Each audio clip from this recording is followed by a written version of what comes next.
You ever notice how some families don't break you loudly? They do it quietly. Not with shouting, not with fists, but with silence, with favoritism, with that look that says, you don't matter as much. Yeah, that kind of damage, it sticks, and it follows you. This is the story of the day I stopped being the extra kid in my own family and became the problem they couldn't ignore. So yeah, grab your coffee, sit back, because this one, it doesn't end the way they thought it would. I wasn't the kind of kid people noticed. Not in a tragic way, not in a dramatic way, just forgettable, like background music at a restaurant. My name's Kayla Turner, 23, computer science major, straight A student, the kind of person professors remember, but families don't.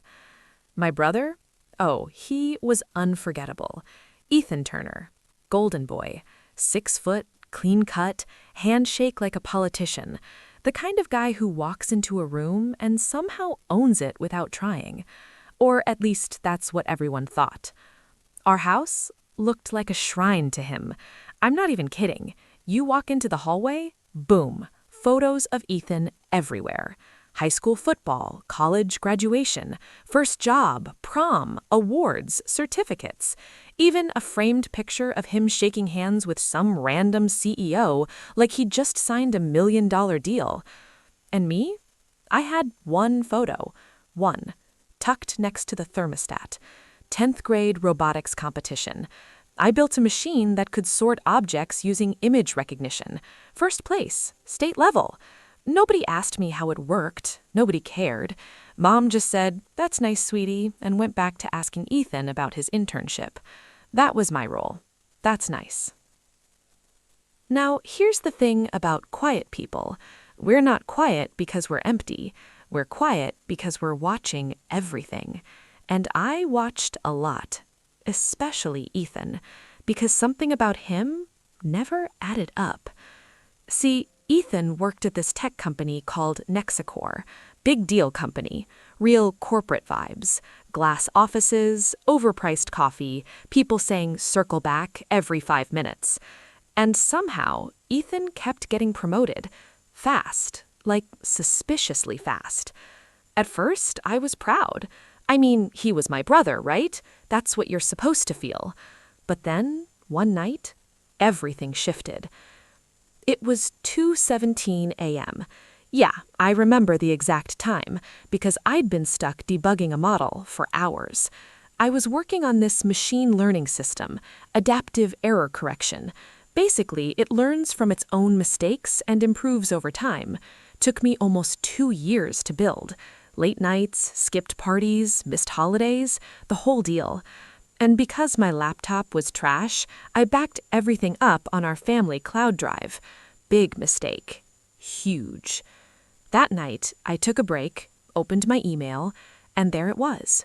Subject line, quick question about your model. I almost ignored it, but something told me to open it. So I did. And that's when my stomach dropped. Hey, Kayla. I came across your work and noticed similarities to a system currently being used at Nexicor, credited to Ethan Turner. Did you collaborate? I just stared at the screen. Didn't blink, didn't breathe, nothing. Then I laughed, not because it was funny, because it made no sense. Ethan didn't write code like that. He barely understood half the concepts I worked with. So I did what any sane person would do. I checked.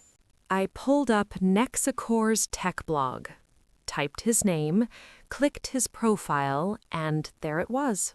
Clean, polished, professional. An article about a revolutionary optimization system with diagrams, code snippets, explanations, and every single piece of it felt familiar. Too familiar. So I went deeper, opened my files, compared them, line by line. Structure, logic, flow. It wasn't similar. It was mine, just dressed differently. Like someone stole your hoodie and tried to pretend it was theirs. Then I checked the cloud logs, access history, and that's when it hit me. Hard. 42 times.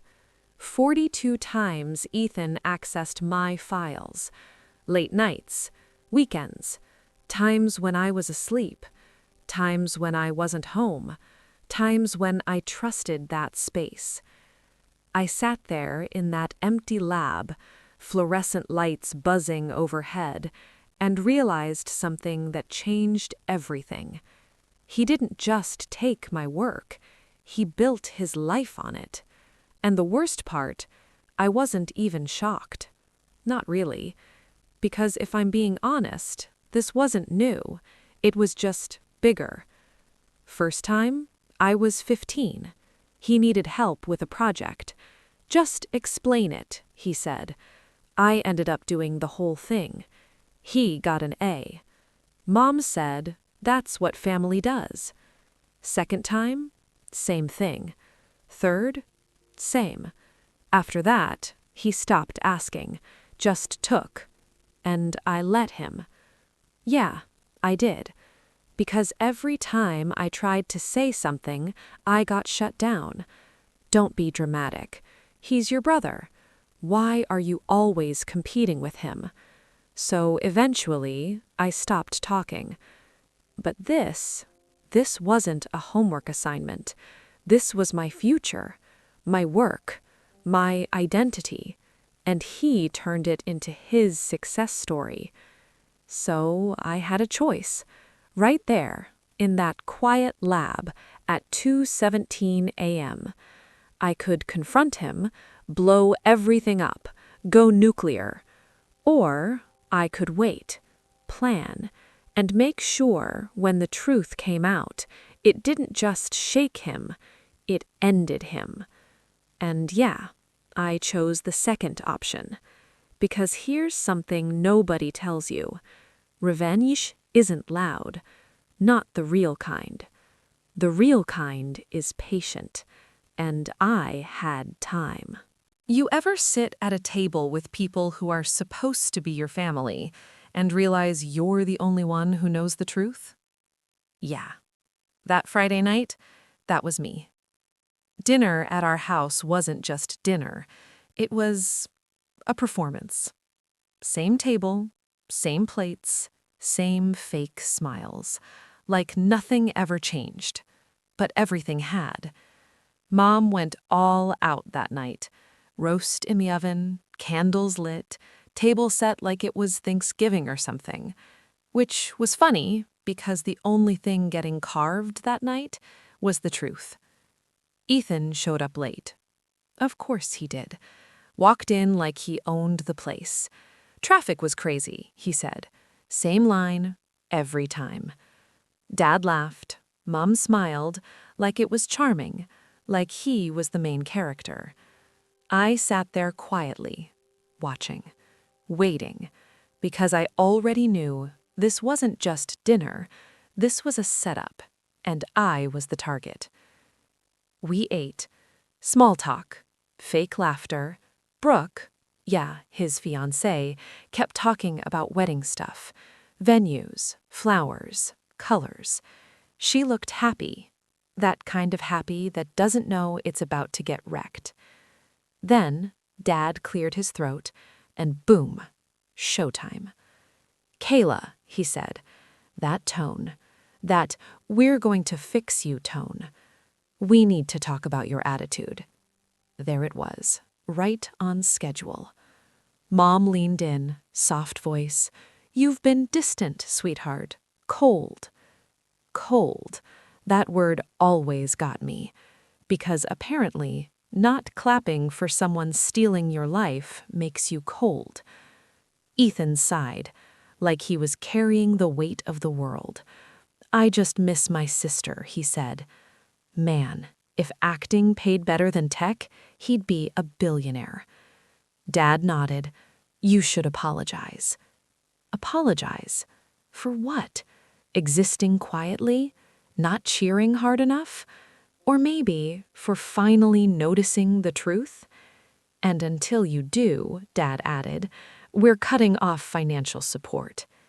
There it was. The threat, the leverage, the control. Silence hit the room. Heavy, awkward, waiting for me to fold, like I always did. I put my fork down, looked at each of them, one by one, took a breath. They wanted one word, fine. And just like that, everything shifted. Dad relaxed, Mom smiled, Ethan leaned back like he just won. They thought I gave in. I stood up. "You can keep the money," I said. "I don't need it anymore." That smile on Dad's face? Yeah, it didn't disappear. It froze. "What do you mean?" Mom asked. "I got accepted into a transfer program. DC. Full academic track." Silence. Again, but this time, different. Ethan's face? Man, I've never seen someone go pale that fast. "I leave tomorrow." Mom stood halfway up. "You didn't tell us." "You never asked." Boom. And that's when Ethan knew. Something was off. "Kayla, let's talk," he said. Nervous now. Real nervous.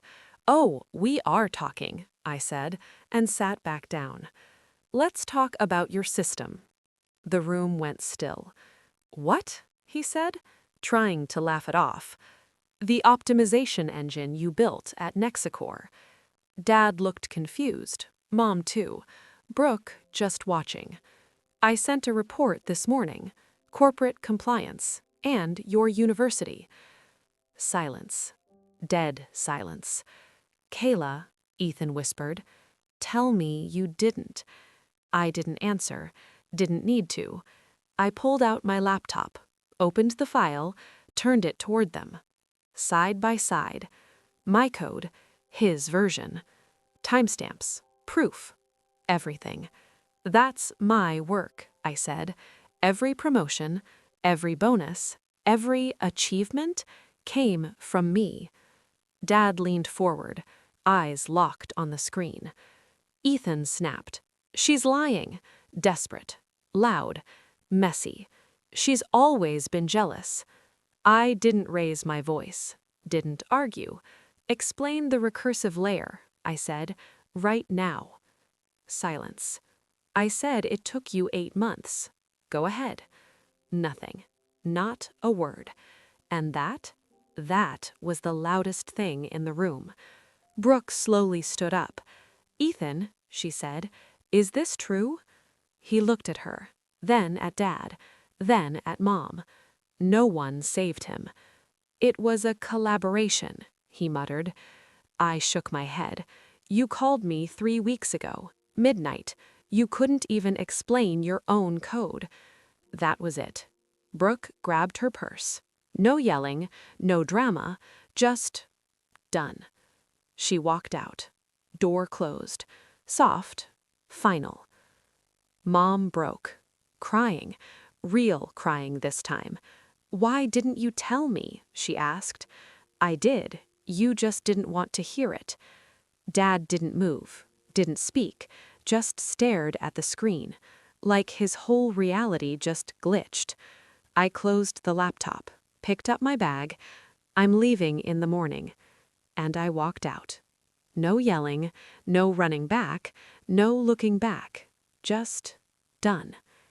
The drive home? Quiet. Too quiet. And yeah, I cried. But not for him, for the version of him I used to believe in. The next morning, I left, packed my life, drove east, didn't stop. 2 weeks later, his world started collapsing. Suspended, locked out, investigated. Then came the call. "You ruined my life," he yelled. "No," I said. "You ruined it. I just stopped covering for you." Click. And just like that, 6 years of silence. Over. His degree? Revoked. Job? Gone. Engagement? Over. Everything he built? Gone. And me? I finally had something I never had before. Peace. Not loud, Not dramatic, just real. Because in the end, I didn't destroy him. I just stopped being the floor he was standing on, and when I stepped away, he fell. So yeah, if you're listening to this and something feels familiar, let me tell you something real quick. You're not crazy, you're not too sensitive, and you're definitely not the problem. Sometimes you're just the only one telling the truth, and trust me, that's enough.